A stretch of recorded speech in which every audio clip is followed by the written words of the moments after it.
Hello everyone out there in the YouTube community.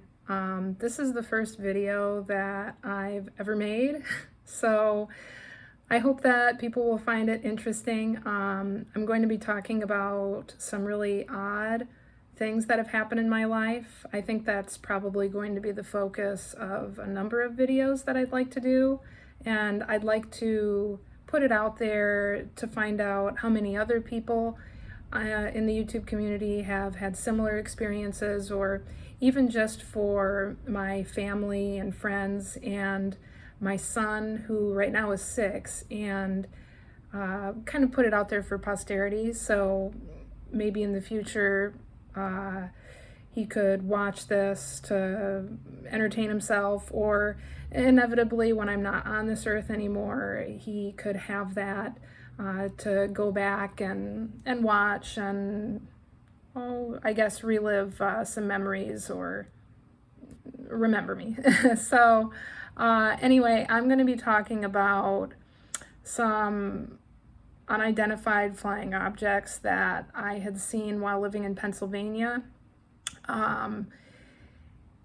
And I was staying with a roommate at the time. I was working at Five Below, and her name was Anna. I don't remember her last name, but I might be able to ask my uncle, who lived in Pennsylvania, if he could recall her name. But ask anyone that knows me, and I'm really bad with remembering names, directions, dates of things, especially birthdays. I never remember anyone's birthday except for my husband's, a close friend, my son, myself, and that's it. So anyway, I had moved out to Phoenixville, Pennsylvania. This was after my uncle on my dad's side, his only son, unfortunately had passed away. He had an issue with seizures, and he was up late. As far as I know the story, he was up late playing games on his computer. I think maybe the lights were off, and I don't know if he wasn't taking his medication, but he had a seizure, and when that happened, he fell and hit his head on the desk, and he passed away due to that and the seizure. So I, at that time, was living in Gaylord, Michigan, and of course, when we heard about what happened, it was upsetting because he was still very young. He had just had a son, and I think he was only in his early 20s. So he still had a lot of his life ahead of him, which was cut short by this accident. So when I was living in Gaylord, I think I had just quit my job. I was young, I think I had been working at Burger King, and I stopped working there. I couldn't do it anymore. And my dad had called me, and I remember sitting on the couch at home in the living room, and he had asked me what I was doing. And I said, well, I'm not really doing anything. I'm not working. I don't have a job right now. And he had asked me if I would go out to Pennsylvania to be there for his brother, my uncle, during this time. He was obviously struggling emotionally and with everything that happened, and he couldn't be there for his brother because my dad at the time was working with the plumbers union. He hadn't yet retired from that, and he was working away from home. He was some distance from his brother, so he couldn't go to see him and comfort him, be there for him in the way he wanted to. So at first, when he asked me to go out there, I was kind of hesitant. I don't think I had made a trip on my own that far away from home, and so I'm sure I was a little uncomfortable with that. But as soon as he said, I don't have any sons. If I had a son, I would ask them to do this for me, but you're the oldest, you're not working, it sounds like you don't have anything better to do right at this moment, and I really need you to be there for me. And when he said those words, I need you to be there for me, for my brother in my stead, that really immediately helped me make up my mind, that my dad obviously felt that this was very important. He was asking me to do this for him. And so I decided, as soon as I heard him say it that way, that I was going to go out there. So I went out to Phoenixville, Pennsylvania, and I stayed with my Uncle Kevin and his wife, Sue. And I stayed with them in their apartment for a while. My cousin came and stayed with us as well. And eventually there reached a point where, because I didn't know if I was going to be living out there, if I was just going to be there for a number of months or however long he might need someone to be there for him emotionally and then come back home. But since I didn't really have a whole lot going for me, and it's funny to say that because I was in a relationship at the time with someone, but my dad's needs just really took precedence over that, because this was a big deal, with my cousin passing away. He was the oldest of the children of, as far as like the cousins go. So anyway, so I moved out of my uncle's place and I moved in with a friend that I had made while working at Five Below. Her name was Anna, like I mentioned earlier. And I remember I used to drive through Valley Forge to get to where the apartment complex was. And anyway, there was one day where we were playing Mario Kart. And the way that the living room was situated was, here was where the couch was. There was like a sliding glass door up here. The TV was over here on a stand. And then behind that was a dining room table, a window up there. And then the kitchen was in a room, its own kind of room there. And there was also just one bedroom and of course a bathroom there, just one bathroom. So we were playing Mario Kart and I suddenly felt compelled to look out the window that was above the dining room table there. And there was really no reason for it. I wouldn't ever be sitting on the couch and look out the dining room, window, because there wasn't really anything you could see out that window, because we were not on the ground floor. We were up high enough to where if you look out that window, all you would just see is just clouds or, whatever. But when I felt compelled to look out the window, and it was like something, it didn't feel even like it was my decision to do that. It felt like something was somehow getting my attention to look out there, which doesn't make sense because there wasn't anything that was visible to me to catch my eye and make me look. But when I looked out, I did see a bright light out there. And at first I just didn't think about it and went to playing the game because it was getting later in the evening and I thought that was just the street light. But then as I was playing the game, I was thinking about it. My mind went back to it and I realized, well, we're up high enough in this complex where I shouldn't be able to see the street light. It would be below our line of sight, So and I don't know if we had finished like the race in the game and that's why I stood up to look, or if I stood up as we were still playing. I don't remember, but I got up and I went to the sliding glass door and looked out, and then I opened it and went out on the deck. And when I looked over that way, I realized it wasn't the street light, because I could clearly see that now that I'm standing outside of the apartment. And it was this very luminous light that was just hovering there in the sky, because like down here would be the street lights and it was up here a ways. and it was actually like pulsating. It kind of looked like it was getting bigger and smaller a little bit, and the colors were changing. Like it was a white light, and then it was green, and then it was red.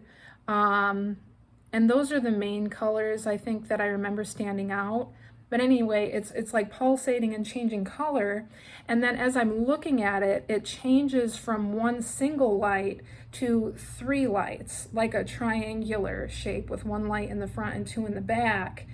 And as soon as I saw that, I turned into the apartment and I was telling Anna, I need you to come out here and tell me if I'm seeing what I think I'm seeing, because it made no sense to me, because there's this light, it's hovering there.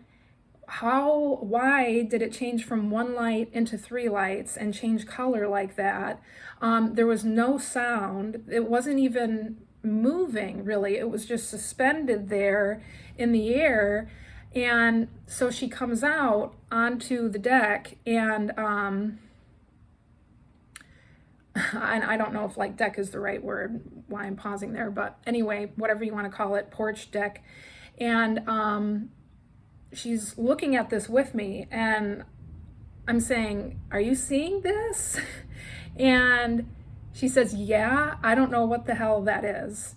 And we're standing there watching this, and this thing, and by this time it was getting dark. It was at that point in the evening where it wasn't pitch dark, but it was like that, I don't know if this is the right word, twilight? And so I could see the outline of this thing, and it's getting closer, and what's happening is we're on the deck here, standing here, and it's out here, and it's slowly coming above the apartment complex, passing over. And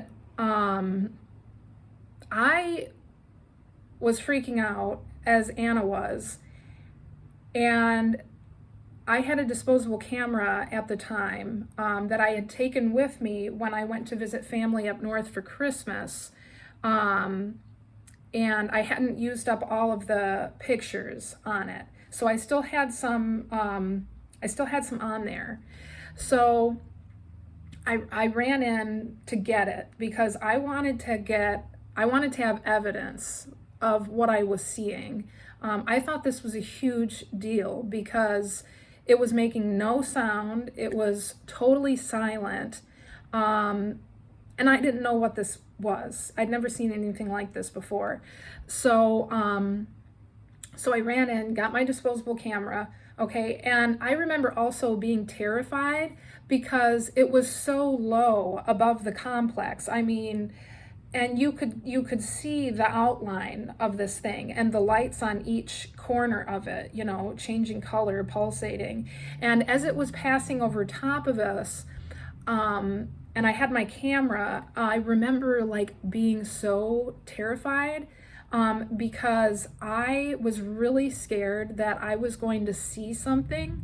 For some reason, I was like concerned that when it passed over, I didn't know what the underside of it looked like, because it was darker at that point in the evening where you couldn't see like a lot of detail. I could see, you know, the underside of it coming over, but for some reason I was afraid that the center of it would be translucent or like glass, and that I'd be able to see what was in there moving around. And I was really scared of that. I didn't want to see whatever was in there. I remember just being scared that I didn't want to see whatever was in there. And I guess the reason I was scared is because I was really convinced that this wasn't something man-made, because I have never seen any evidence of there being anything like this. I've never seen any craft, you know, quite shaped quite like that would turn from one ball of light into three. And the fact that it was so totally quiet, I mean, it made absolutely no noise. but I snapped a couple of pictures, and I remember I snapped one with the flash, and then I thought to take one without it because I didn't know what the flash would do with something that was, you know, I mean, because it was close, but there was still some distance between where I was standing and the roof of the building, and then however high up this was above the building. But anyway, so I took a couple of pictures, and we're watching this, and it's crazy because as this was passing over and getting a little bit further away, I was looking out at the complex because there was another building across from us, and you could see the balconies there and stuff. And I specifically remember there being a guy on the balcony, and him and I made eye contact, and we didn't say anything to each other. Like, nobody that was watching this, and there were multiple people watching this, myself, Anna, the guy in the other building across from us, there were people in the parking lot watching this, and I don't remember anyone screaming, anyone trying to get everyone's attention, come out here, see this, can you believe this? Like, we were all just standing there, just dumbfounded, watching this happen. And I remember hearing an alarm go off in the city. It was like, you know, woo.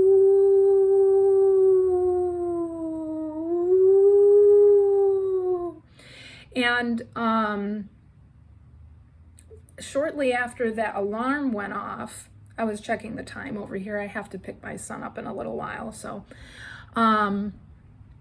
but when that alarm went off, shortly after that, actually police pulled up into the complex parking lot, and they were communicating to some of the residents down there. I don't know what was said because I didn't go down there, because as we were speaking, okay, more of these things started showing up. We noticed there was suddenly another light in the same location that the other one had showed up, and then another one appeared, and they all did the same thing where they started off as one ball of light and then separated into three lights in a triangular shape. They all pulsated the same colors, the red, green, the white, yellowish look, yeah, they all appeared in the same spot in the sky, and then they started following the same path, okay, going the same direction that this other thing did. And I don't even remember what the conversation was between Anna and I. I think mostly we were so dumbstruck by what was happening that we didn't really say anything. We just were just standing there observing, witnessing whatever this was. It was like so much of our attention and energy was drawn to this that we weren't even thinking of communicating amongst ourselves and other people. It was like you couldn't interrupt what this was. And anyway, so as more of these started showing up, then I heard, and I'm sure everybody else heard this, we could hear jets or whatever they were. I'm not someone that knows anything about planes and fighter jets and what they all look like, but you could hear them as they're coming, and they had like a searchlight on the front of this jet, whatever it was. My battery's dying. And they were scanning the sky, okay? And they didn't really have to scan because they were everywhere. And as soon as this beam of light from this jet drifted across or even got to the edge of illuminating one of these things, they shot out. I mean, it just, like just a... suddenly gone. You know, it was like a flash of light maybe, and then gone. And then every other one of these unidentified flying objects did the same thing. boom, there goes that one, boom, there goes that one. And they came from the same direction and they left in the same direction. But I feel like when they came, whatever they is, I don't know, it was like the orb kind of like flickered into existence. So they showed up like very kind of softly. And it was weird because it was like seeing something that wasn't there, like manifest and then become more physical or solid with the becoming a shape, like the triangle shape. And then the departure was just so sudden and so fast. And that's how that event took place. Afterwards, after they disappeared and the cops left and there wasn't any alarm ringing, we kind of dumbfounded, just walked back into the apartment and then began talking about what we had seen. And well, since I had my camera and I think I had taken 2 or 3 pictures, immediately we wanted to go to Rite Aid because there was a Rite Aid really close to our complex and they had a 24-hour photo development area there. And so I was like, we were both like shaking with like anxiety, excitement, I don't know, just all these feelings. And we were excited about the potential to have evidence of what we had seen because I think I remember, if it wasn't at the time we had first seen this thing appear, or in more than one of them, or after the fact, but we expressed like, nobody's gonna believe this. Like, even though there were other people in the complex that watched it, we never talked to anybody else there about it. And anyway, so we got the camera and we ran downstairs, and when we went across the lawn to go to our parking lot area, I remember looking on the ground like I was expecting to find like some kind of something left over from when they were passing over for some reason. I don't remember seeing anything. I mean, I thought I saw something on the ground, but honestly, it could have been something from one of the trees that it dropped it. It could have been a seed pod, like, I don't know, something purple. It was probably from one of the trees there because there were trees around, next to the complex. So it was probably just my paranoid mind, like seeing, making things out of something that's just normal, But anyway, so we got to the car, we go to Rite Aid. As we're waiting for it to develop, we're just excitedly talking, like, this is amazing. We're going to be able to bring this to like a news station, or maybe it'll be printed in the paper. People are going to interview us, wanting to know like our experience and taking the picture and everything. So we were like really excited about this. And when we got the pictures, we hurried up back to the car, and somehow we reined in our excitement until we got to the vehicle. I mean, we were so excited. I probably wanted to open them up as we were walking, but we wanted to be able to do it somewhere more private. Because it's not accepted in society to say that you've seen an unidentified flying object, UFO. Automatically people just say, oh, really? Yeah. So we got in the car, open it up, we're looking through the photos, and I had photos from when I visited my family. We're going through, okay, and this makes no sense. The pictures were not what we thought they were gonna be. I know for sure there were at least 2 pictures. There could have been 3, but anyway, when I was out there trying to take a picture of this craft as it was passing over me, I'm holding up the camera like this, and I take one picture, and one of them I took, with the flash, All right, so, and I remember looking through the viewfinder and seeing, because obviously I wanted to make sure I had what this was, the picture of it captured in the viewfinder. Otherwise, what's the point? So I know that I seen this craft, whatever it was, through the viewfinder, but the pictures were of things that were directly behind me in the apartment complex, in our room. And how? I wasn't holding it backwards. If I was holding it backwards, it would have taken a picture of my face, which I know because when I was a kid, I did that to take a picture of myself and flashed in my face. Okay, anyone that used a disposable camera, okay, if it's turned backwards and you have it on with the flash, you're gonna know that you just took a picture of yourself. Which didn't happen. And as I said, I remember looking through the viewfinder and seeing it because I wanted to make sure I had it captured in there. So it was as if somehow this camera, I don't know, it was like whatever I took a picture of somehow reflected it through me, and then because it took like on a downward angle the picture of things that were behind me, like there was a rocking chair. Well, it was more of like a, what do you call it,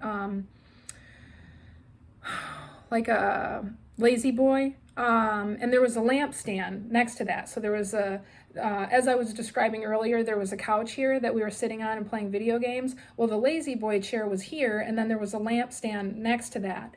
And the door, the sliding glass doors that went onto the deck, so I would have been standing here, and when I was pointing up taking a picture, somehow it came back this way. And I remember it took a picture of the lampstand and part of the lazy boy, and then I think the other one might have just been a picture of carpet or something. So like I said, there might have been just 2, or there could have been 3 photos, I don't remember, but didn't capture what I was aiming for. And I remember both of us were so scared after this happened, but like I said, there was a lot of different emotions going on. There was excitement, there was some panic, there was fear wound up in there. I mean, excitement because this is an event that, not to my knowledge, not a whole lot of people experience. So there's excitement over that, but then there was fear of what was that? Why was it there? If it is man-made, why were there the jets there, the alarm that went off, the police, all this stuff. So we actually ended up sleeping in the one room together for days after that. And it didn't stop there. It actually happened a couple nights in a row. And we heard on the radio around the time this was happening, they were trying to say, oh, that was a training exercise. Those were just flares.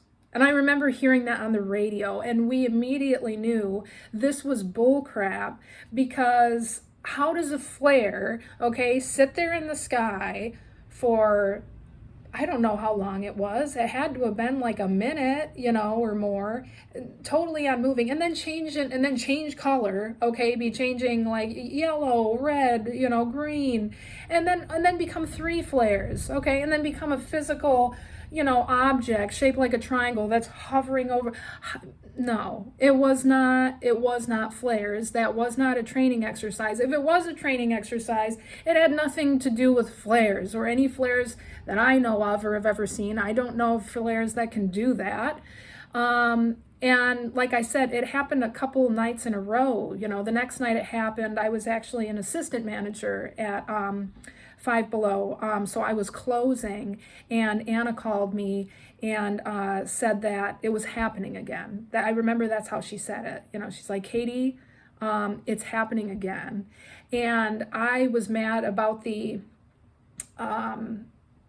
disposable camera not working, and she had a digital camera. So I told her, I said, well, go out there. And she's like, well, I'm scared to go out there. And I said, well, you know, if you can, you should go out there and try to take some pictures or video or something. And anyway, so she said she would try, okay, and she said that she did. And then it might have been when I got home that she told me this, or she might have told me over the phone. I honestly don't remember. This was a while ago, but she couldn't get her camera to work after she had taken these pictures and video. She said she stepped back into the apartment so that she could go over what she had just recorded and taken photos of, and the camera had turned off and wouldn't turn back on. And she ended up taking it to Geek Squad or whatever it was. And from what she told me, none of the information on the camera was retrievable. It was like it had all been deleted. There was nothing there. No old pictures she had on there, videos, and certainly nothing of what had happened that second night. And that's my first ever experience with unidentified flying objects.